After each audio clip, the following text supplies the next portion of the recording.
एक सन्यासिनी अर्जुन और द्रौपदी का सिर क्यों काटना चाहती थी। एक बार भगवान कृष्ण अर्जुन को साथ लेकर घूमने निकले। जाते जाते घने जंगल में जा पहुँचे। कुछ और आगे बढ़े तो वहाँ पर सुनसान मैदान आ गया। कोई पेड़ पौधा नहीं। ग्रीष्म ऋतु थी। बड़ी गर्म हवा चल रही थी। अर्जुन को तीव्र प्यास लगी, लेकिन कहीं पानी दिखाई नहीं दे रहा था। उन्होंने भगवान से अपने प्यास की बात बताई तो भगवान ने कहा कि पता लगाओ। तलाशने पर जब दूर एक झोपड़ी दिखाई दी तो अर्जुन को वहां जाने के लिए कहा। अर्जुन ने वहां जाकर देखा कि एक सन्यासिनी तपस्विनी वृद्धा माँ बैठी है और उसके पास पानी का घड़ा रखा है।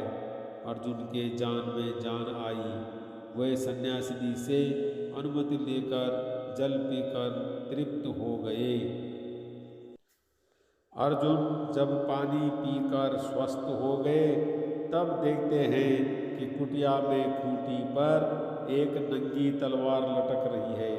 अर्जुन ने मन ही मन सोचा कि 80 वर्ष की अवस्था वाली तपस्विनी बुढ़िया ने अपने पास तलवार क्यों टांग रखी है।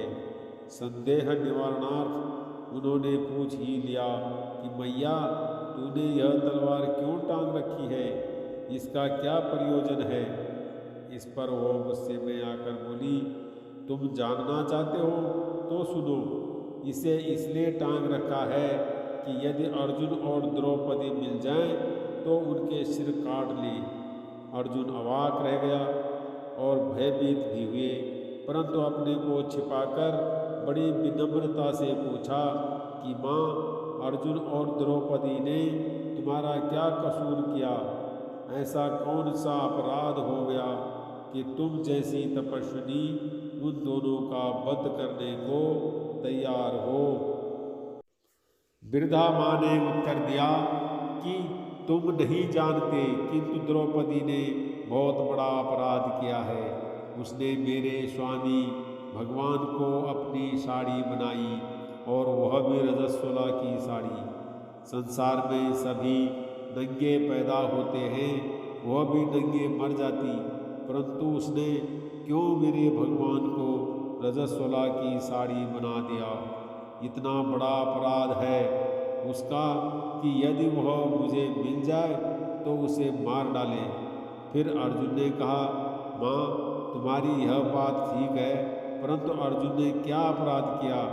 फिर वृद्धा माँ ने उत्तर दिया कि अर्जुन उससे भी बड़ा अपराधी है। जिनकी पूजा करनी चाहिए उनसे घोड़े चलवाए, जिनको अर्घ्य देना चाहिए उनके चरणों में बैठकर सेवा करनी चाहिए, उस भगवान को अपना सारथी बनाया, उनके हाथों में चाबुक और लगाम दे दी।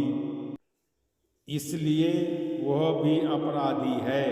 अर्जुन ने समझ लिया कि माई तो ठीक कहती है और फिर चुपचाप भगवान कृष्ण के पास आकर सारा वृतांत सुनाया।